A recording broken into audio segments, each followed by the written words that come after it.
की मनाची fellas, this is Cinephilic Man and मैं भी just देख के आया गुस्ताख इश्क and I have some things to say about it honestly and काफ़ी enjoy की मैंने movie but मेरे को लगता है that इसको थोड़ा और analyze किया जा सकता है. So let's hop on to the review.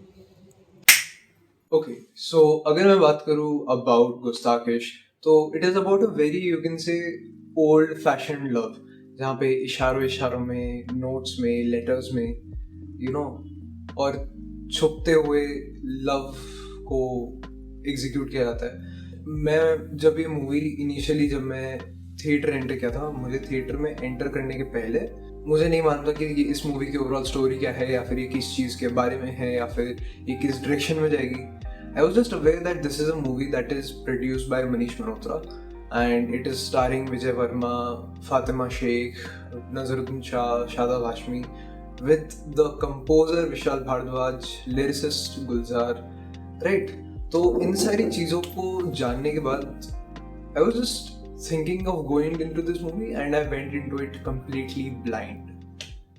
And I was not disappointed. I really was not disappointed. So let's just start off with the visuals.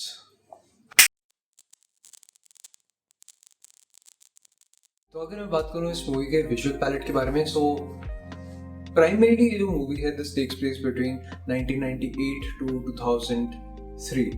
अब इतने से टाइमलाइन को समझाने के लिए this movie uses a very you can say yellowish tone and a very you can say subtly saturated tones of the colours that we overall see. आप जब theatre में जाओगे तो आपको लगेगा दैट हाँ सैचुरेशन थोड़ी सी बढ़ा रखी है. That is primarily given to give that sense of nostalgia and give that sense कि हाँ ये थोड़े इस बात को थोड़ा टाइम हो चुका है. When I was watching this movie I saw like theatre इतने भरे थे नहीं बट जितने भी मैं अपने आसपास जितनी भी ऑडियंस मैंने देखी they were primarily people who were you can say in their late 40s or late 30s and people who were millennials primarily. So I was like, this movie is not made to cater directly to the Gen Z people, but to the millennials and the people who were youngsters during this era. It just helps the audience to feel a little attached and वो एक sense of nostalgia एक तरीके से deliver हो जाता है. Another thing that I would like to basically say about this movie's visuals is that इसके हर एक फ्रेम में है ना आपके फ्रेम में कॉम्पोजिशन कैसा है कि मतलब आपका सब्जेक्ट कितना दूर है कितना पास है, frame with in a frame, the third rules, ऐसे टाइप के different framing and composition methods का इस्तेमाल करा है. I am just very happy कि ये मैंने ओवरऑल मूवी एज विजुअल्स काफ़ी ज़्यादा इन्जॉय की. बिकॉज अगर मैं इसके अराउंड पूरा देखता हूँ, इसके कैरेक्टर्स देखता हूँ, इसकी लोकेशंस देखता हूँ, वो काफ़ी ज़्यादा यू कैन से डिजर्व करती हैं of good composition, good camera work. So overall इस मूवी के विजुअल्स के बारे में अगर मैं कहूँ तो it is visually very appealing and I would definitely recommend you to watch this movie if you want to notice something about visuals and if you want to notice something that is soothing to the eye. Yeah. Let's hop on to the next section. तो अगर मैं इस movie के story के बारे में बात करूँ तो इसकी जो स्टोरी है it revolves around primarily 4 factors. The first factor is Urdu and shayari कि कैसे उर्दू और शायरी की जो डेफिनेशन है वो आज के टाइम में काफ़ी ज़्यादा चेंज हो रही है, काफ़ी ज़्यादा बदल रही है. The second angle is Vijay Varma and उनका जो ओवरऑल फैमिली स्ट्रगल है and his chemistry with his brother. Vijay Varma की कैरेक्टर की पर्सनल लाइफ विद इन द movie.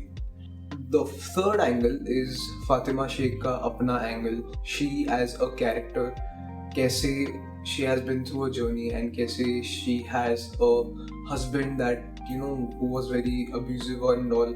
Then there is the Nazaruddin Shah का part कि what was his side of the story कि क्यों उन्होंने after so many years अपनी शायरी छोड़ दी.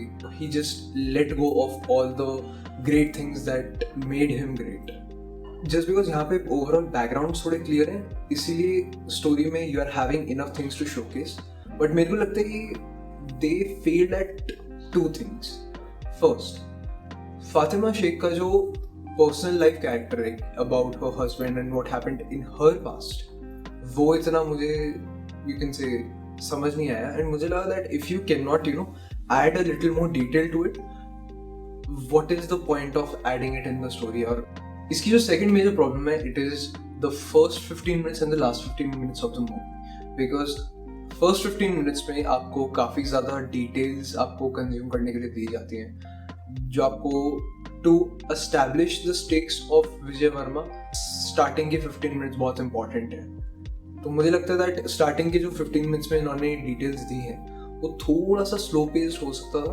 अदरवाइज मैं क्योंकि मूवी फोकसली देख रहा था तो मेरे को इतना इशू हुआ नहीं, बट मैंने भी थोड़ा बहुत फेस किया कि मेरे को समझ में नहीं आ रहे थे कुछ पॉइंटर्स कि नैरेटिव अभी सडनली इस चीज़ के अराउंड क्यों घूम रहा है. लास्ट 15 मिनट्स में बहुत ज़्यादा अब्रप्ट हो जाती है स्टोरी एंड बहुत ज़्यादा अब्रप्ट एंडिंग है वो. मतलब it is basically surrounding a coincidence कि कोइंसिडेंटली हमारा जो हीरो है और हीरोइन है they meet and they live together ever after and happy ending. ये हैप्पी एंडिंग जब डिलीवर की जाती है तो कोइंसिडेंटली हमारा जब हीरो और हीरोइन मिलते हैं वो ऐसा लगता है कि यार ये मिरेकल है या फिर एक बहुत ही कोइंसिडेंस वाली चीज़ है.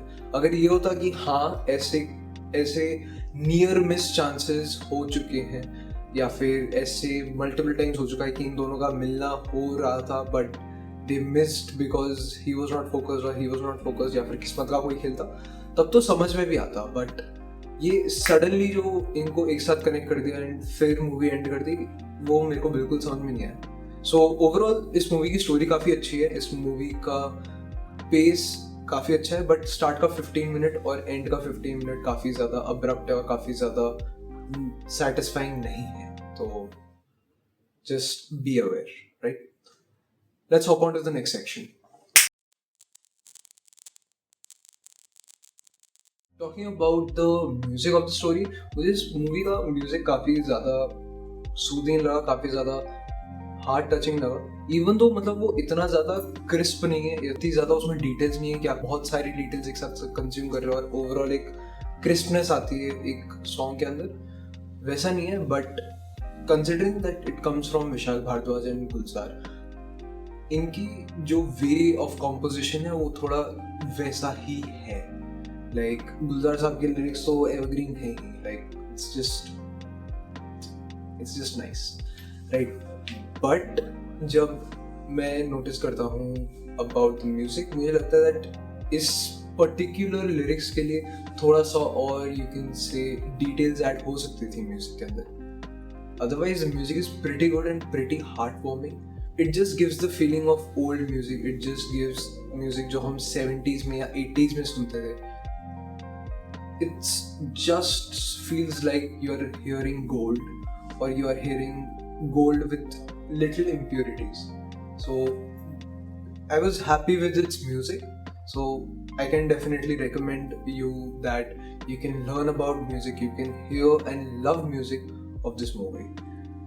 Now talking about the background score, तो इसके background score में they have used classical instruments and they have used instruments very specifically. For example, अगर मैटर कहीं पर ऐसा है कि किसी कैरेक्टर का जो है एक बात सुन करके बहुत ज़्यादा दिल दुख रहा है, तो पीछे आपको सुनाई देगा कि थोड़ा सा फ्लूट वैसे प्ले हो रही है एंड सितार प्ले हो रही है, जस्ट एक सैड टोन को देने के लिए, which is very soothing and which is very very you can say apt according to the situation.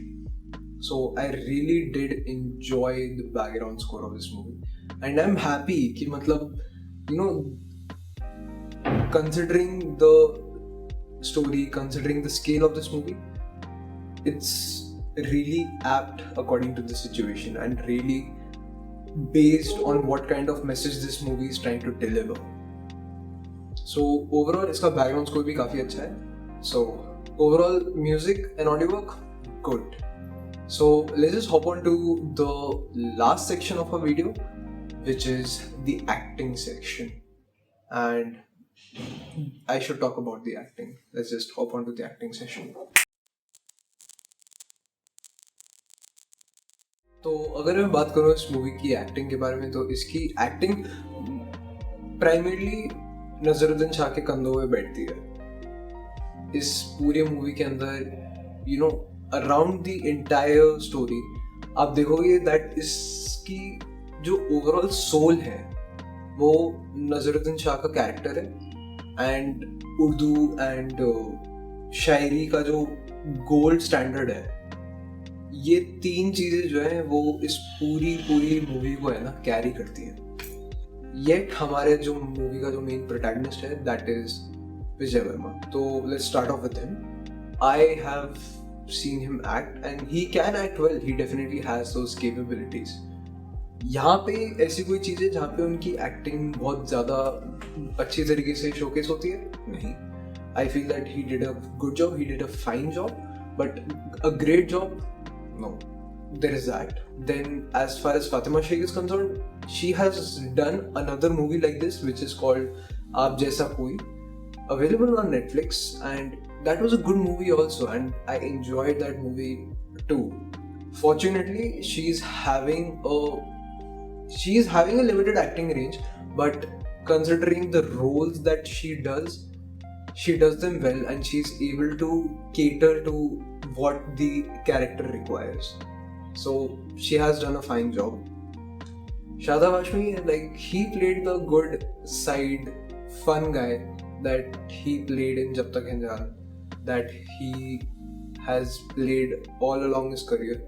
But when I talk about Nazaruddin Shah, he carried this whole movie on his back. The way he delivers his dialogue, the way he showcases his sadness, वो सारी चीज़ें हैं ना इतनी ज़्यादा smartly और इतनी aptly उन्होंने किया है that you just believe his scenes completely. मैं एक पॉइंट में भूल गया था that this is Nazaruddin Shah in his glory.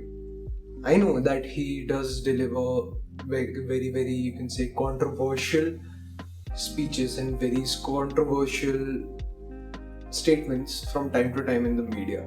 But keeping all those aside, when you consider him as an actor, he is kind of badass. And this is one of those roles जहाँ पे मुझे लगा that I can see Nazaruddin Shah in all his glory in the theaters, and I was not disappointed. I did enjoy his acting, and he was able to play his character well. I'm not saying कि उनका character उनके अलावा और कोई play ही नहीं कर सकता था. If I had to cast someone else, I would definitely cast Pankaj Kapoor, but Nazaruddin Shah का चाम ही अलग है. Because he is able to deliver to you कि उर्दू की and शायरी की importance over the time कितनी ज़्यादा कम हो रही है, and he is also deliver एक complex वो कि हाँ मेरे शायरी को छोड़ने के पीछे एक अपना राज है, एक अपना वजह है. So I was happy about that. So overall acting fine, could have been better, but that was my review for this entire movie. It does have some minor issues, it does have some problems, but overall a good watch. I really hope that people enjoyed this movie in the theaters just to support this kind of stories and just to support this kind of cinema. Because considering अभी जो overall standpoint हो रखा है about the stories that we are coming up, it is getting better. It can get seriously better, but अभी भी कुछ ऐसी बकवास मूवीज आ रही हैं जो हमें टाइम टू टाइम विटनेस करनी पड़ेगी, एंड जो अभी तक अनाउंस्ड है और रिलीज नहीं हुई है. So this is one of the movies that I really wish that could get a boost in terms of box office and in terms of overall success. So Baki, this is the Cinephilic Man signing off.